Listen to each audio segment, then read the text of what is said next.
Hello everybody, today I want to bring you the start of a video series about how our practice group made the lineup that came first and second place at the World Championship 2022 just 2 weeks ago. And I want to talk a little bit about like all the steps that I personally take in different parts of the preparation phase.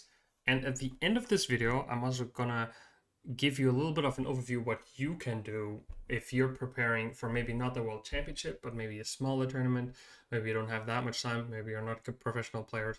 I'm going to walk you through at the end of this video what the important takeaways are from this specific phase for me personally, and how you can adapt it if you have like a little bit less time to spend on different elements of the lineup building. So I'm gonna basically give you 3 different sets of videos here. The first one is going to be what I call the exploration phase. I'm going to give you a short overview of the timeline. So basically a new Hearthstone expansion came out on the 6th of December and deck submission was due on the 15th of December for the tournament.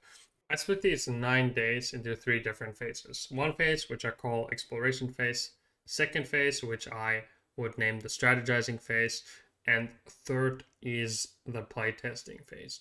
Each one of those has a different element to them, and I will go through all of them one by one. The first video is just going to be on the exploration phase, and I'm going to explain what I did in the exploration phase. So most of my exploration phase, other than the time that I spent in the game, of course, I spent on this screen basically here, looking through all the different classes. And in order to be sure that I have a good overview over the meta, about all the classes. And I was really hoping that I could potentially find an edge there by testing a deck that isn't really super meta or kind of wasn't found already. What I did is basically I just looked at all the classes and I was like, each one of these classes, what's going on here? What can I do? And I really try to keep a super open mind and experiment around with all the different archetypes that I thought were interesting to test around with, where I thought there could be some depths. And I'm going to just give you a super quick rundown of all the different classes and decks that I've tried and how I came up with like what out of this phase was really important for us later being successful in the World Championship. So first up, I started at the back of the alphabet. Sorry, I started with Warrior. I looked at Warrior. I played 3 games of Control Warrior and realized there was really nothing powerful that deck was doing that had any spot in the meta, and I immediately discarded it. Then I looked at Warlock. I couldn't find anything that was interesting me. The discard stuff was obviously way too weak. There was Bomb Warlock, but that deck seemed very similar to stuff that had been played before, so I was like, yeah, this isn't really worth testing. So just if there's stats emerging on the deck that say that it's good, then I'll have a look at it. But if it's really bad, then I won't test it. I didn't feel like there was too much new stuff that I could contribute here, so I decided to skip it and later rely on data. So Shaman. Shaman, I went and surprisingly enough, I built a Shaman list, which was like kind of controlish. There was some Murloc Shaman considerations, but I was thinking, there's a lot of undead Murlocs. There are some really good synergy within Ruby and Vizier here. Maybe I can make some Shaman work. And surprisingly, Shaman felt like it did something powerful, but just not powerful enough. So this is a deck I tested. I went around 50% win rate with it. Wasn't very happy. Discarded it pretty much rather quickly. Then Rogue. Rogue is a little bit of a special case. I played a little bit of Thief Rogue. I played a little bit of Concoction Rogue in the exploration phase. But here's one of the advantages that I had and why it's so important to have a good playtesting group is I said, Rogue, I'm not going to worry about it at all. This seems to be the strongest class right now. And I have 2 really talented people with Casey and Well Played playing this deck like all the time. They're just playing it so much. And I was like, okay, you know what? In terms of the exploration phase, I'm going to skip it. I'm going to play a little bit of it to know what the deck does, to know what it feels like, because you can only really understand the deck when you play a little bit with it and you can like experience what it does. But I was just like, okay, exploration phase, this isn't it. Next phase, we're going to look at Rogue, but for now, I'm going to trust these experts to tell me what's good with the Rogue. Then Priest, I was like, okay, yeah, there's two different archetypes. Maybe there's like Control, or there's like Boon Priest. Boon Priest, again, I'm going to trust on the experts to be able to give me a good opinion.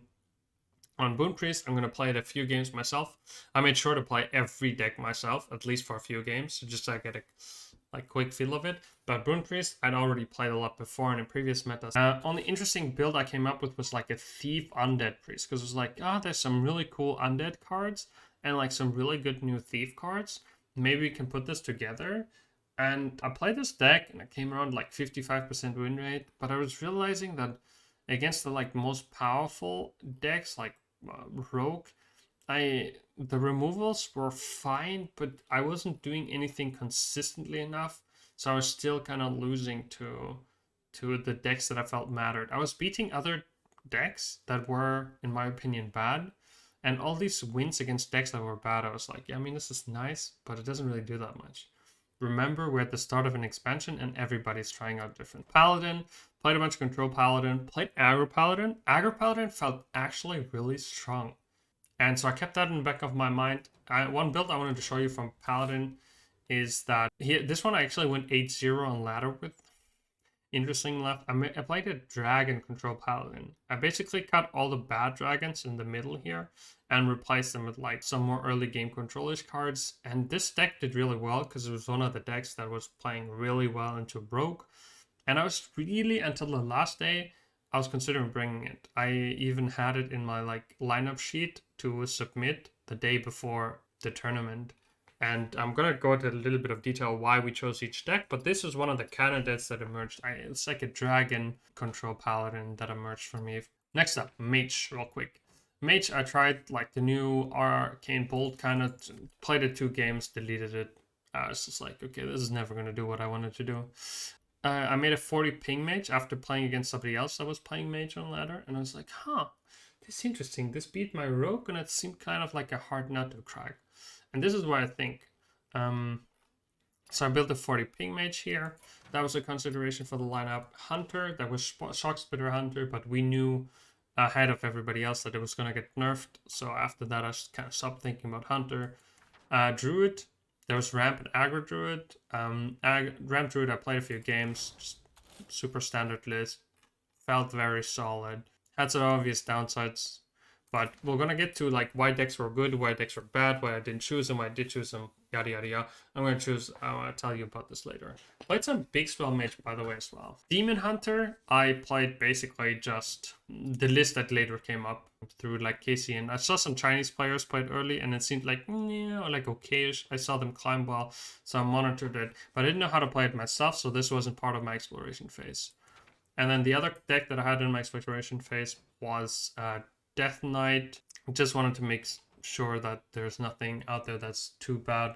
I saw a bunch of people playing Triple Frost, so I didn't really feel like that needed too much more testing. So I tried to focus a little bit more on the things that nobody else was playing, and I came up with this Triple Blood list, which has a lot of Discover, like Pandaren Importer, and this deck is actually quite potent, and it has some upsides. Basically, the reason why you don't play this is because it doesn't beat the decks you want to beat with control decks. Like, it doesn't even beat Rogue, and it doesn't beat Priest. Patchwork beats other control decks sometimes, but yeah, you're kind of just like not getting there. You can't out-control a Priest, and 2 big minions too early from like Rogue and Blessed Priest will still kill you. So this ended up being a no-no deck. But again, I try to explore everything. Just to summarize now, exploration phase. Try everything, look at every class, try to see what's out there, try to see what can I build in terms of new decks, what can I do. I made a very conscious effort to not play tier 1 decks, except for like, I don't know, 3-4 games each, to be able to understand the decks, see how powerful they were, and then mostly just trust on data as well as other people to figure out where in my lineup they could fit. And then I would have to go into the strategizing phase to be able to see how good these decks are and if I can refine them. The biggest thing that came out of Exploration Phase for me was the 40 ping Mage that pretty much nobody else had on their radar.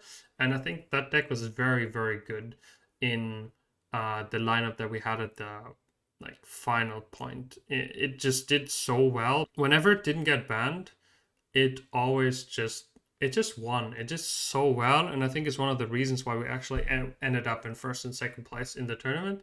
I don't think a lot of other people had it on their radar, and it's like massively contributed to us getting so far in the world champion. Not all of this is possible. Like I said, I was relying on practice partners. I was relying on specific deck experts to do some of the work for me, and also we were super fresh in the meta. What can you take home if you're not a like full-time Hearthstone gamer? What can you take out of this? You don't do this exploration phase where you build all the decks and play all the decks. What you should do, I think, is like go through all the classes, kind of like I did, but instead you basically just go through every class and you kind of import the decks that you think are powerful, and you just kind of see what the available options are out there. And then of course it just like if you don't have that much time, again, still you kind of skip this whole, and you basically if you don't spend that much time on Hearthstone and you're still playing in a tournament, try yourself out. I think you should first go through other classes and list all your comfort decks. Like it's important for you if you're new to play comfort decks. So just basically go through everything and just like these decks I like playing. And then you pick them out, and then you can see in the next video that I'm going to make, I'm going to talk about the strategizing phase.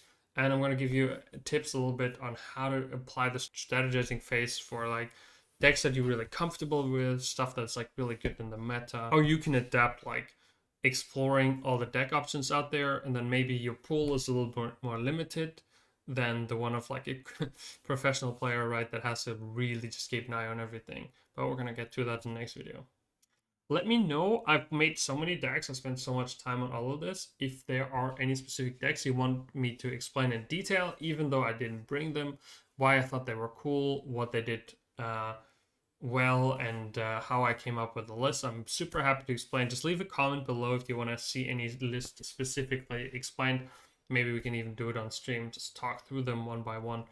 And yeah, thank you for joining me. If you liked it, please be sure to like, follow, subscribe to this channel, and like the video, so I am more encouraged to get the next video up more quickly, where we talk about the strategizing phase number 2, and then of course the playtesting and finalizing stage number 3 of making this World Championship winning lineup.